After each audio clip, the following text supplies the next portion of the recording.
Guys, நீங்கள் இங்கிலீஷில் ING use பண்ணி பேசிகிட்டு இருப்பீங்களா? இப்போ நான் சொல்ல போகிற இந்த 17 வார்த்தைக்கும் எக்காரணத்தை கொண்டு ஐஎன்ஜி யூஸ் பண்ணி பேசாதீங்க.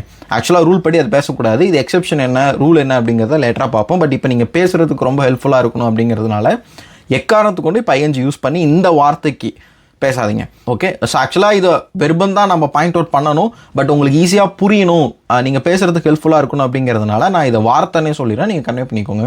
ஸோ லைக், LIKE லைக் அப்படிங்கிற வார்த்தைக்கும், KNOW நோ அப்படிங்கிற ரெண்டாவது வார்த்தைக்கும், மூணாவது என்ன அப்படின்னா பிலீவ் அப்படின்னு சொல்லுவாங்கல்ல, ஸோ நம்புறது, பிலீவ், BELIEVE பிலீவ் இந்த வார்த்தைக்கும். நெக்ஸ்ட்டு ப்ரிஃபர்னு சொல்லுவாங்க, அதாவது பிடிச்ச விஷயத்தை தேர்ந்தெடு, ஸோ பிடிச்சதை தேர்ந்தெடு அப்படின்னு சொல்கிறதுக்கு தான் ப்ரிஃபர்னு சொல்லுவாங்க.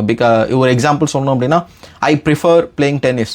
ஸோ எவ்வளோ விளையாட்டு இருந்தாலும் நான் டென்னிஸ் விளையாட தான் ப்ரிஃபர் பண்ணுவேன் அப்படிங்கிற மாதிரி. ஸோ ப்ரிஃபர் அப்படிங்கிற ஒரு வார்த்தைக்கு காரணத்தை கொண்டு ஐஎன்ஜி வைக்கக்கூடாது. இந்த வார்த்தை, ஃபிஃப்த் வார்த்தை என்ன அப்படின்னா வாண்ட், WANT வாண்ட், இந்த வார்த்தைக்கும் நீங்கள் ஐஎன்ஜி யூஸ் பண்ணக்கூடாது. ஸோ சிக்ஸ்த்து என்ன அப்படின்னா ரியலைஸ், ஸோ புரிஞ்சிக்கிறது, ரைட்டா? ஸோ ரியலைஸ் இந்த வார்த்தைக்கும் ஐஎன்ஜி யூஸ் பண்ணி பேசாதீங்க.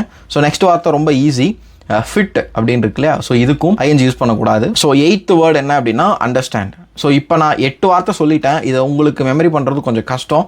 ஸோ ஈஸியாக எப்படி நீங்கள் இதை அவுட்புட் கொடுக்கலாம் அப்படின்னா, ஒரு வார்த்தைக்கு ஒரு 3 சென்டென்ஸாக 2 சென்டென்ஸாக பிரித்து பேச ஆரம்பிங்க. ஒரு வாரம் டைம் எடுத்துக்கோங்க. ஸோ இந்த வார்த்தைக்கு எக்காரணத்துக்கு கொண்டு ஐஎன்ஜி யூஸ் பண்ணிடக்கூடாதுங்கிறத மட்டும் ரொம்ப ஃபோர்ஸாக இருங்க. ஓகே, ஸோ ரொம்ப ஈஸி தான். இங்கிலீஷ் பேசுகிறது அவ்வளோ கஷ்டம்லாம் இல்லை. சின்ன சின்னதாக பேச சின்ன கரெக்ஷன்ஸ்லாம் பண்ணிட்டு வந்தோம் அப்படின்னா அது ரொம்ப ஈஸி நமக்கு. Okay, fine. ஸோ ஏதாவது டவுட் இருந்துச்சு அப்படின்னா மறக்காமல் கமெண்ட் பண்ணுங்கள். அந்த சேனலை மறக்காமல் ஃபாலோ பண்ணுங்கள். அடுத்த 9 வார்த்தை என்ன அப்படிங்கிறத நான் நாளைக்கு நெக்ஸ்ட் வீடியோவில் கண்டிப்பாக நான் சொல்கிறேன். Thank you so much.